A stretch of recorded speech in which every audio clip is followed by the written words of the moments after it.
Okay guys, so this was game 2 of my blue-white Pauper Mill deck. I had a pretty good starting hand, 2 lands. The only drawback is they are evolving wilds, so I will not have a untapped land until turn 2 unless I top decked one, which I did not. So I will not be able to put Treecorn in play until that second turn, but it's not a big deal.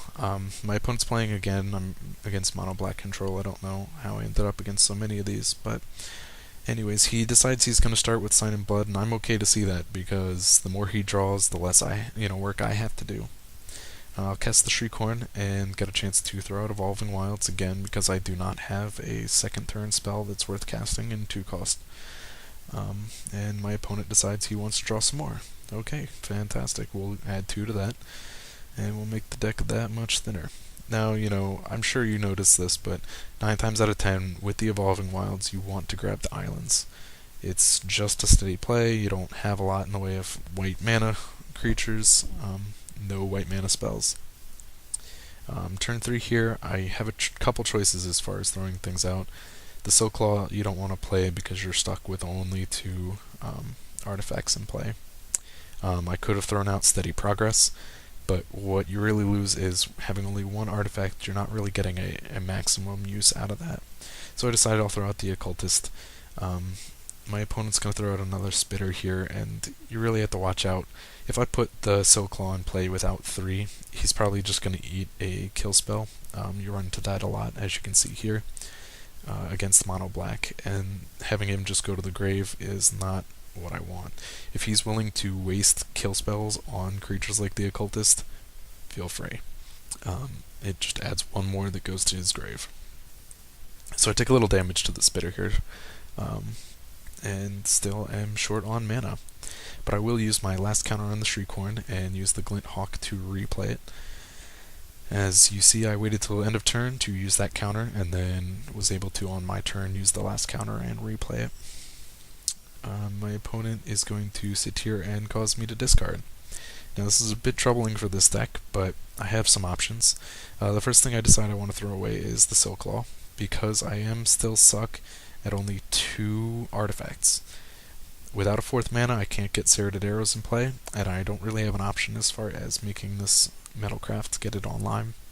Another thing I get rid of is one of the Steady Progress. I have 1. I feel that losing 1 is not a big deal, especially because, like I said, I want to keep and hold on to those until I at least have 2. Maybe that's a little silly move on my part, but I always like to get the most out of that adding counters. My opponent attacks and I decide to block because I know he's going to end up having to sacrifice both creatures to kill that hawk, which he does after damage. Finally get my 4th land, though it is Evolving Wild, so I do not have the opportunity to cast the Serrated Arrows. But it's okay because I know next turn I will be able to pull that off. Another Mind Rot comes into play, but this time I've left mana open. I have Counterspell and I can avoid that. If I hadn't done that, I probably would have tried to use the Steady Progress, even though I did not. I would not get the ideal, like I said, more than 1 artifact affected by that addition of counters. Now I can throw the Serrated Arrows in play, and when I use that progress, it will give me a benefit. Another thing I like to note is when I'm playing against mono black, or a deck with any kind of discard, I like to keep land in hand. Right now I would have been able to drop the island and the Glint Hawk to replay Shriekhorn if I so wanted. I would be losing 1 counter off the Shriekhorn, which is kind of important, but it's still doable. I do like to keep the lands, though, in case I ran into another Mind Rot, and then it wouldn't be such a big deal. Now when I use as you see, when I use the Steady Progress, I'm able to add counters to not only the Shriekhorn, but to the Serrated Arrows as well. This turn I will finish off the Shriekhorn and recast it using my Glint Hawk. I get to lose hope here, but it doesn't matter because I'm still able to use the Shriekhorn again. I will also throw down the Evolving Wilds to search out more land. While I do like to keep land in hand, it is important to me that I can single out lands from my deck and shrink it down as much as possible. When you get to kind of the mid-game like this, I really don't like to draw land, especially when I'm a little light on draw spells. Then I really want to get something with more substance. I will keep the land in hand again and draw cards though. If I do run into another Mind Rot, it could be trouble. The Sun Chaser comes down. I finally achieved my 3 artifact count, and he's going to be finally a big body, and I'm thinking I could beat him before I even deck him. But nope, of course you're playing mono black, and Tendrils comes down. I'm pretty okay with him gaining life. The main point of this deck is not to beat him through the ground or the air. I want to draw through all his cards. If he wants to waste spells, fine. I'm willing to let him do that. You know, to me, the traditional kill your opponent, beat him down to 0 win condition is just a secondary. For me, the main win condition is through all the decking and the milling. Another Tendril comes down on my Occultist and pulls another card off the top. And you'll see it kind of stales out for a little here. My opponent draws cards, and again, he was down to 19 cards, and I'm more than happy to see him do that. If he wants to reduce that, feel free. I do, like I said, I stale out a bit, and I draw into quite a few counter spells. This isn't a bad thing. I like to hold on to these for things like Poison the Well, which was not expected, but I do like to hold out for Corrupt and stuff against mono black.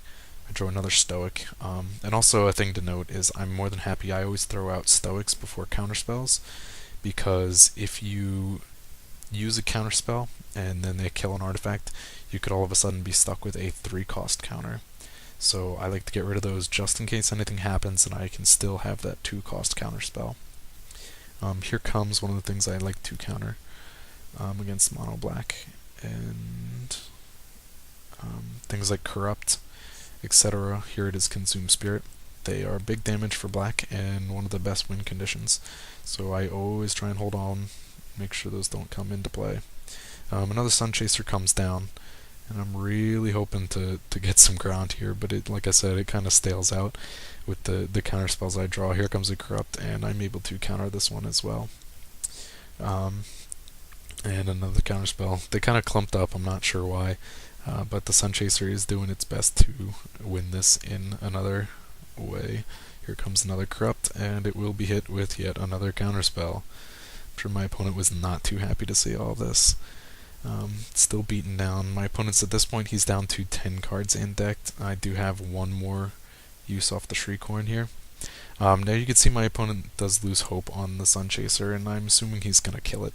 But the thing that I'm still second guessing here is he gets the Scry too. And usually I like to keep this last counter on the Shriekhorn, but because he Scryed, I sometimes you're like, I think I should, just in case. You know, he maybe thought that I wasn't going to do it, and that's like the perfect time that I want to be able to actually do it. So it leaves me, if I, in most cases, if I had that, you know, it would just be dead until I drew a Glint Hawk. It is also important to remember I used all 3 steady progress, so I know that I will not be running into that anyways. He's going to cast another Corrupt. He got a little lucky. He's down to 10 cards, and he's managed to pull out 3 Corrupts.